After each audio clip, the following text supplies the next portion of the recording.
Corregedoria da Justiça determina que bens apreendidos em crimes podem ser doados para instituições de caridade. Em uma reportagem especial, você vai conhecer as dificuldades da adoção tardia. No quadro Justiça em Foco, vamos receber o juiz da comarca de Aparecida de Goiânia, Dr. Hamilton Gomes Carneiro. Não saia daí que essa edição do Agenda Judiciária já está no ar.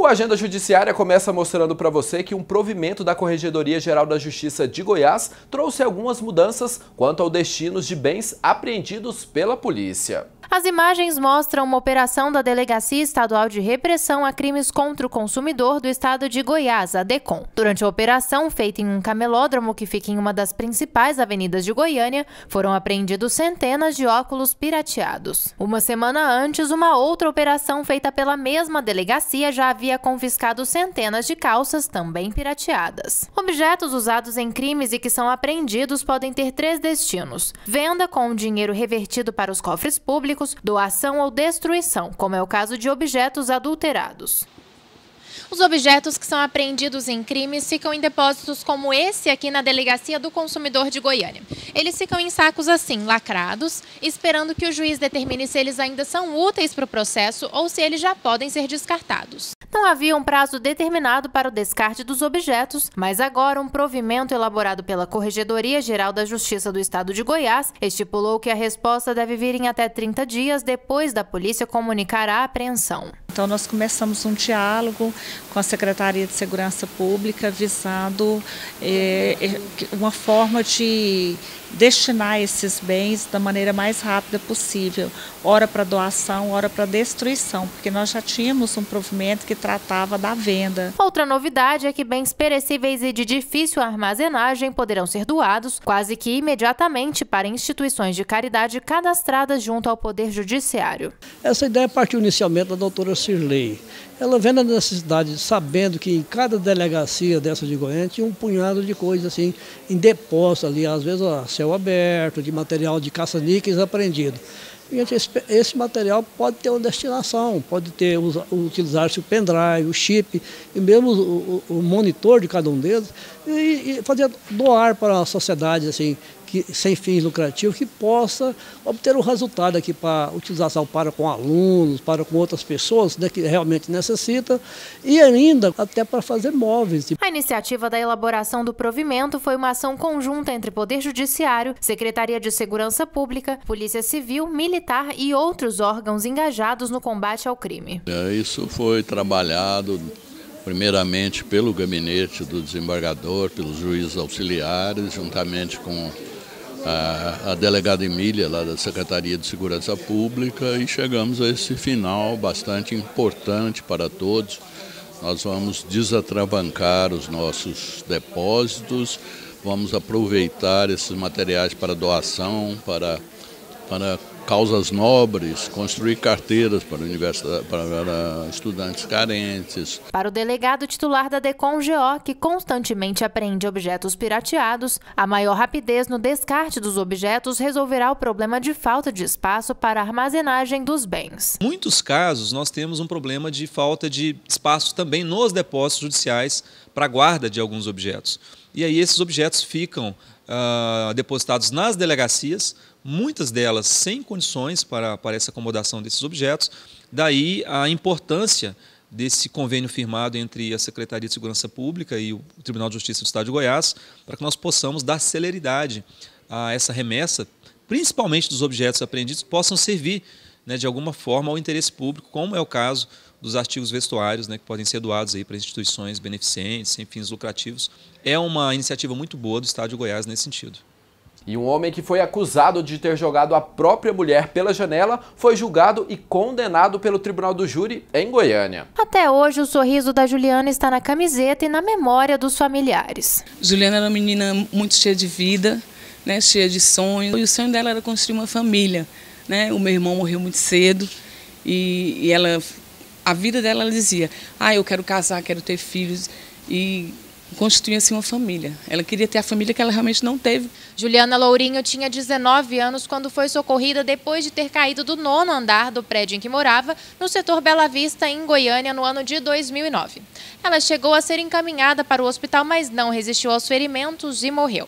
Vizinhos e porteiro afirmam ter escutado uma briga entre ela e o marido antes da queda. 9 anos depois, o caso foi julgado pelo Tribunal do Júri, presidido pelo juiz Gesseir Coelho de Alcântara. Em 18 anos, eu nunca tive na presidência de um caso dessa forma, ou seja, de alguém acusado de matar uma pessoa, uma companheira, jogando o corpo pela janela. Normalmente se mata usando revólver, portanto arma de fogo de modo geral, arma branca, mas situações dessa forma, elas praticamente são sui generis. Então, é a primeira experiência em 18 anos da presidência do tribunal num júri nessas condições. Durante o julgamento, a defesa pediu a absolvição do réu, alegando que a mulher teria cometido suicídio. Mas as testemunhas e as provas, como o laudo pericial, convenceram os jurados de que Renato Oliveira de Souza agrediu Juliana e depois a jogou pela janela. Ele foi condenado a 15 anos e 6 meses de prisão. Para os parentes de Juliana, uma palavra descreve a manhã no Tribunal do Júri. É muito doloroso, assim, nós como família estar aqui hoje. Mas eu acho por questão de honra, de dignidade e principalmente de pedir justiça que a gente está aqui. Vamos conferir agora algumas decisões tomadas pelos magistrados do TJGO. Empresa de transporte deverá indenizar criança que se feriu dentro de ônibus. A empresa Transprogresso deverá pagar R$80 mil a uma criança de 7 anos a título de indenização por danos morais, por ela ter sofrido acidente dentro do ônibus da requerida, o que lhe causou várias deformidades, como cicatrizes no rosto e no nariz. A decisão é do juiz Wilker André Vieira Lacerda, da comarca de Águas Lindas de Goiás. Banco deverá fornecer documento de transferência a consumidor que quitou o veículo comprado da empresa. O Banco Pan Arrendamento Mercantil deverá entregar no prazo de 10 dias o documento único de transferência, o DUT, a um homem que havia comprado e quitado um carro da empresa e foi impedido pela instituição financeira de realizar a transferência do veículo.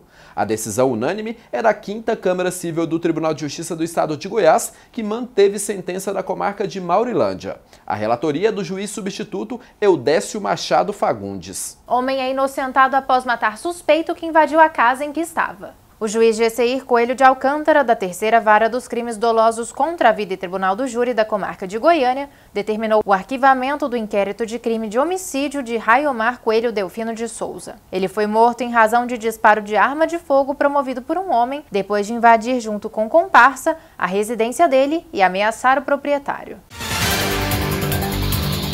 O Agenda Judiciária vai para um rápido intervalo e na volta tem um quadro Justiça em Foco. Não saia daí.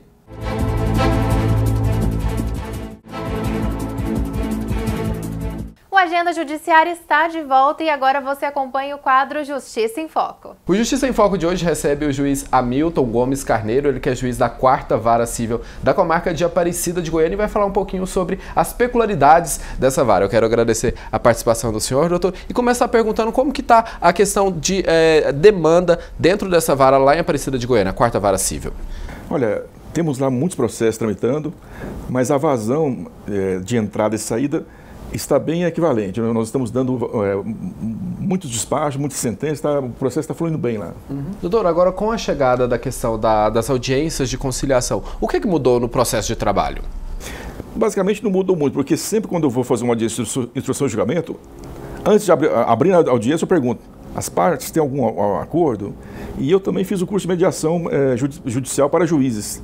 E nesse curso, os juízes aprendem técnicas de como fazer uma mediação, porque a mediação é diferente da conciliação. A conciliação, o juiz que tenta, muitas vezes, impor a ideia dele para que as partes cessem o conflito. E na mediação, ao contrário, você ouve cada parte falando 15 minutos cada uma, e depois as partes mesmo que vão criar uma solução. Então, aquele ruído que houve entre as A e B, ele vai ser sanado por elas mesmas, elas próprias, e não pelo juiz interferindo diretamente. E a questão da conciliação, ela traz um acordo melhor para ambas as partes, mais do que uma decisão propriamente dita judicial, porque são as partes mesmo que negociam essa questão dele, levada à justiça. Sim, Um acordo é sempre melhor com uma boa demanda, porque evita um recurso, porque quem não se conformar com a decisão judicial, ele vai até a última instância. E é muito desgastante, vai dinheiro embora com os advogados, porque cada recurso custa dinheiro,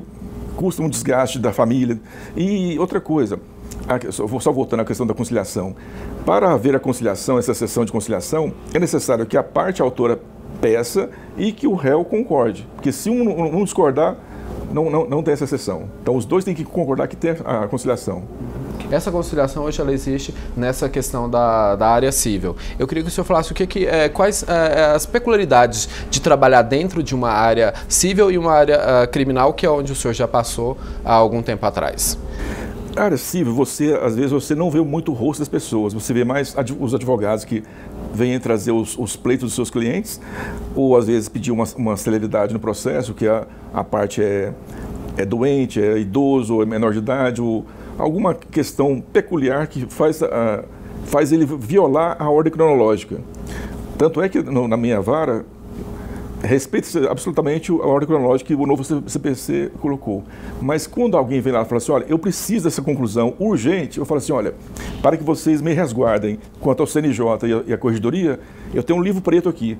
Se o senhor acha que o seu processo realmente tem uma urgência absurdamente necessária para violar essa ordem, o senhor preencha o caderno que eu vou analisar se é o caso de urgências necessária de vir para mim analisar. Uma sugestão aos que têm carros financiados, alienação fiduciária. Hoje, pela lei, o Decreto-Lei 911, se você deixou de pagar uma prestação, vem a busca e apreensão. Para você não... e o juiz vai e defere, se confirmou lá que você foi comunicado, chegou a cartinha na sua casa e você não pagou, a busca e apreensão ela é certeza. E se você teve a busca e apreensão, para que você tenha o carro de volta, só se pagar toda a dívida. Então, o ideal é não deixar vencer dívida, porque senão perde o carro. Mas no caso de busca e apreensão, acontece em que casos? Quando você faz um financiamento e põe o veículo em alienação fiduciária, se você deixou de pagar uma prestação, o banco entra com ação de busca e apreensão para tomar o veículo de volta. Se o veículo é tomado, a pessoa tem 5 dias para pagar o veículo inteiro. Purgar a mora, que se chama. Aí ele vai ter que pagar, além das prestações que estão ali naquele pedido, os honorários do advogado da parte autora, do advogado do banco. E esse tipo de ação tem aumentado lá, principalmente nessa crise onde o pessoal tem comprado, feito compras, mas às vezes não tem uma garantia que consiga cumprir até o fim do contrato? Temos muitas ações nesse sentido lá. Inclusive ações que são de outras cidades, outras comarcas. O advogado hoje ele tem a facilidade de pegar aquela decisão do juiz na comarca que seja longínqua de outro estado e leva em mãos lá e eu tenho que cumprir aquela ordem. Uhum. Mesmo ela não sendo uma ação... originária da minha vara. Da vara do senhor. E as ações originárias da vara do senhor? Eu queria que o senhor falasse a respeito o senhor já chegou até a comentar a respeito da questão bancária. Como que tem sido essa procura? Olha, as ações revisionais diminuíram muito porque as partes questionam a tabela price. A tabela price, ela é originária da Inglaterra. Ela não tem defeito. O que ocorre, os juros ficam maiores, é porque deixou de pagar, a incidência de juro correção monetária vai virar uma bola de neve. Então, o que mais questionava era isso. Aí outra questão que eles atacavam era o anatocismo, o juro sobre juro. Então, se está no contrato, se a parte concordou, complica. Outra coisa bem lá que eu vejo nos contratos lá, a parte assinou uma cláusula específica para resolver a sua pendência numa corte de arbitragem. Se ele assinou aquela em destaque naquela cláusula que ele concordava com a arbitragem, ele não pode depois entrar com ação na justiça. Então, são detalhes que as pessoas não têm noção, às vezes, do quanto é mais barato ele ir no advogado para consultar do que assinar e concordar com algo e depois ele vai se arrepender. Uhum. Doutor, algumas ações têm muitas especificidades, não é isso? Eu queria que o senhor falasse um pouquinho a respeito, por exemplo, de ações, antes de começar aqui o quadro Justiça em Foco, nós estávamos falando até a respeito da Incol, uma empresa que já faliu já há algum tempo. Como que fica essa questão quando esse processo ele já vem perdurando há anos? Na verdade, eu tenho um caso similar lá que é a empresa Coral. Estamos tentando vender os bens da empresa, veículos, imóveis, para arrecadar os valores a fim de pagar primeiro os credores trabalhistas. Temos algumas ações em andamento, né? Temos recursos, porque de cada lado tem alguém que tem interesse. Tem banco, tem a massa falida, tem o administrador judicial que... O administrador judicial ele funciona como se fosse o oficial de justiça. Ele alonga a mão do juiz, porque como o juiz não pode largar suas atribuições para administrar a recuperação judicial, ele nomeia uma pessoa altamente capacitada para fazer esse serviço de analisar o plano de recuperação judicial. O plano de recuperação judicial ele tem um prazo geralmente de 2 anos para ser cumprido. É pagar todas as dívidas e sanar a empresa, porque o interesse do judiciário é que a empresa não vá à falência. Se chegou a ir para a falência, complica porque ela não consegue, às vezes, nem fazer contratos, né, entrar em licitações, que ninguém vai querer assinar um contrato com uma empresa falida. E, então, a situação realmente fica bem mais complicada. Agora, no caso da pessoa que entrou com essa ação, ela já morreu, como é que ela vem receber isso? A família que passa a receber, como é que fica a questão jurídica em relação a essas pessoas que entraram com o processo, sei lá, 10, 20 anos atrás e até hoje não teve uma resposta? Já tem um quadro geral de credores das pessoas. Então, tem os credores que têm o privilégio, que são os acidentes de trabalho, os trabalhistas, depois tem a União, o Estado, o município, e tem as outras dívidas, que são os credores quirografários. Cada um desses está lá catalogado e no quadro geral de credores. Se houver o falecimento de algum desses, a habilitação dos herdeiros. Então, ninguém vai perder dinheiro. Todos receberão de acordo com o que for chegando no caixa da empresa. São detalhes muito pequenos e eu vejo que o senhor tem cada vez procurado entender um pouquinho mais dessa questão, até voltando agora mais recente para a universidade, para o mestrado. Justamente por ser uma área de grande abrangência, foi quando o senhor resolveu voltar aí a estudar, voltar a essa área acadêmica? Sim, sim. Eu acho que quem trabalha na área jurídica, ele é igual o barqueiro que rema contra a corrente. Se ele parar de estudar, de ler, a correnteza leva ele. Por exemplo, o caso de compras em sites de internet. É bom? Tem coisas boas, mas você tem que saber analisar e filtrar quais são as empresas boas. Na internet, você tem lá, eu não lembro o nome da lei, mas no comércio eletrônico, toda empresa brasileira tem que ter lá o CNPJ. Se você quer saber se essa empresa realmente existe, copia o CNPJ, entra no site que chama RUIS, ou então o registro.org, jogou lá. Ele vai mostrar que aquela empresa está no Brasil, ou não. Se sair um link lá de 200 mil, alguma coisa, ela está lá para o lado da Europa. Então, você tem que pensar bem no que você vai investir, o que vai comprar, as precauções. Eu tive uma ação lá que o rapaz comprou pelo site OLX, pagou R$4.000. E aí ele entrou com a ação, juntou lá umas fotos lá em preto e branco, não tem nem a placa do carro, não tem nem o documento do veículo, nem que seja uma cópia, nada, né? Como é que você compra um veículo sem olhar nada, sem nem ter um contato prévio com o vendedor? E pagar R$4.000, o carro vale 23 mil. Muitas vezes o barato sai caro e pode até configurar um crime, porque a receptação culposa é quando o valor e o preço tem uma dissonância. Se o carro vale 30 mil, o cara paga 5 mil, tem alguma coisa errada. Suspeitar, né? Algo suspeitar. Tá certo. Essas novas tecnologias, ao mesmo tempo que ajudam, elas também aumentam aí o risco de ter algum prejuízo. Essa foi mais uma edição do Justiça em Foco. Hoje recebemos o Dr. Hamilton Carneiro e a gente vai para um rápido intervalo comercial e daqui a pouco a Agenda Judiciária está de volta.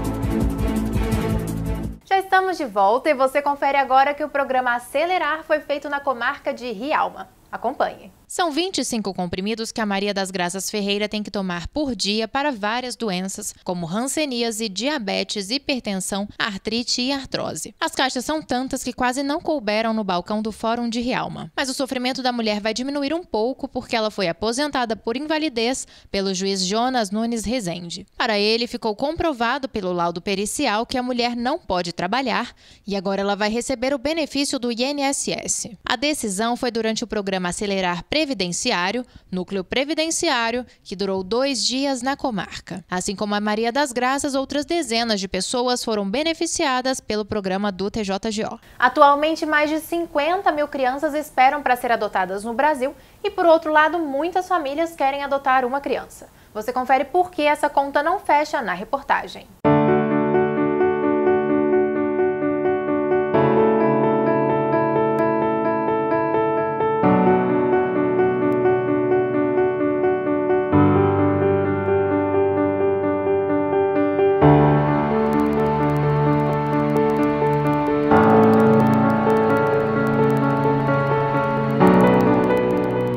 Onde passam, essas duas crianças vão conquistando corações de professores, educadores e até mesmo dos amiguinhos que vivem com eles no abrigo Sol Nascente em Itumbiara. A rotina dos meninos não é a mesma como de várias outras crianças com a mesma idade. Além do atendimento pedagógico que ele tem dentro da sala de aula, ele recebe outros atendimentos, como de fisioterapia, ecoterapia, hidroterapia, educação física, além do lazer, de música, tudo com a intenção de promover a comunicação, a interação social e a melhoria do comportamento dele. Os tratamentos os ajudam a superar as dificuldades de uma paralisia cerebral. A deficiência, que foi a causa do abandono por parte dos pais biológicos, acabou sendo também a razão que levou os meninos a morarem no abrigo, desde o primeiro mês de vida. Os gêmeos vieram para cá com 40 dias de vida e hoje estão com 6 anos de idade. Eles estão inscritos no Cadastro Nacional de Adoção, que unifica os dados das crianças, dos adolescentes e dos adotantes. Os gêmeos, os dois foram comprometidos pelo uso de droga, né, da mãe durante a gestação. São gemilares, nasceram de 32 semanas, transtorno mental, microcefalia, transtorno ocular, autismo, né? E a rotina deles é uma busca constante por uma família, né? É o que a gente tenta fazer todos os dias. E eles têm uma rotina assim, eles chegaram aqui com 40 dias, hoje eles já estão com 6 anos e 2 meses. Há uma dificuldade muito grande para adoção, né? Porque já passaram da idade e por causa da deficiência deles. Então, existem várias pessoas que às vezes chegam a ligar, que vê lá no cadastro de adoção que tem gêmeos, né? Aí quando a gente fala da realidade, que eles têm deficiência, a pessoa já não se interessa mais. Fazer escolhas na hora de preencher o cadastro é obrigatório. Quando uma pessoa resolve adotar uma criança ou adolescente, ela precisa dizer que tipo de criança está disposto a adotar, o limite de idade, se aceita ou não irmãos, ou se há alguma restrição a problemas de saúde. Até a cor da pele pode ser especificada. Quanto menos exigências, menor a fila. A partir daí é feita a ligação entre adotado e adotante. O desafio é muito grande, é preciso que as pessoas entendam e se sensibilizem que elas podem ser felizes na condição de pais e de mães, mesmo de uma criança que tenha 5, 6 anos de idade. A gente que trabalha na rede de proteção da infância e juventude, o sistema judiciário vinculado à infância e à juventude, coloca isso, especialmente nesse mês de maio, que é um mês que o tema da adoção é colocado à discussão.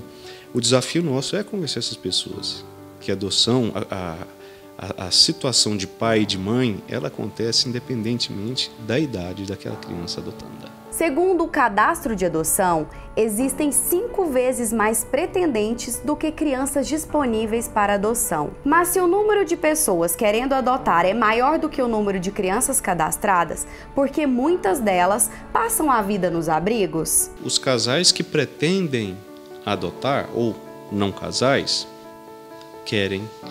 fazem uma escolha, definem um perfil, e esse perfil de regra vai até 3, no máximo 5 anos de idade, saudáveis, que não seja grupo de irmãos. Por outro lado, é o que a gente chama de pirâmide invertida.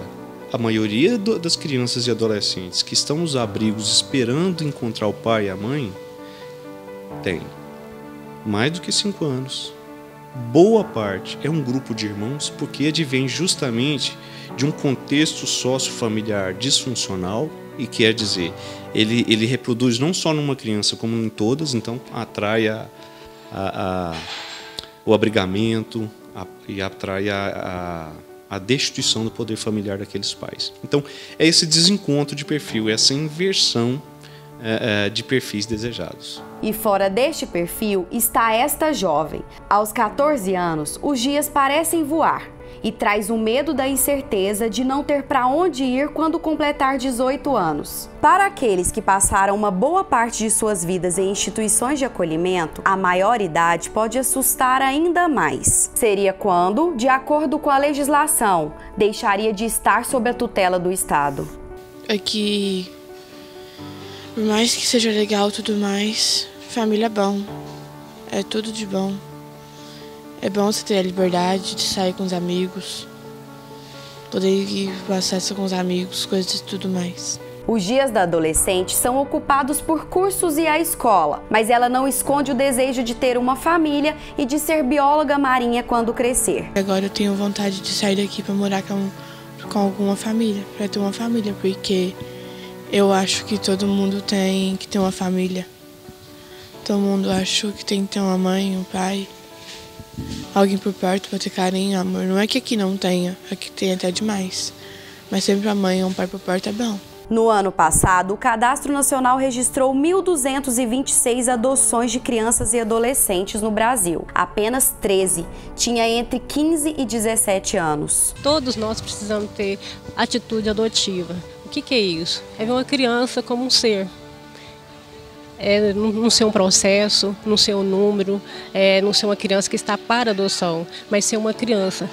E a população, do modo geral, existe nela ainda o preconceito, porque toda criança que foi adotada tem problema, a criança adotiva tem isso. E não é assim. A gente tem que cortar, a gente tem que romper essa cultura preconceituosa e mostrar que é uma criança, é um filho. A diferença é que hoje ele está sem família.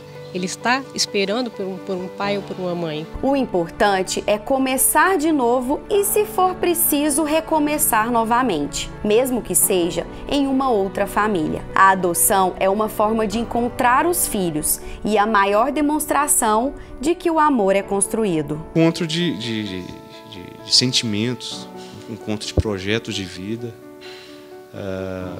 e ela é essencialmente bilateral. Não só o pai e a mãe que adota, a criança também adota os pais. E a minha experiência aqui em Tumbiara conta que quando é feita com cuidado legal, ela é um sucesso. São histórias de amor e histórias de vida de grande superação. São seres que estavam numa situação às vezes de desespero, aquela espera, aquela ansiedade, que se realizam no amor paternal, filial.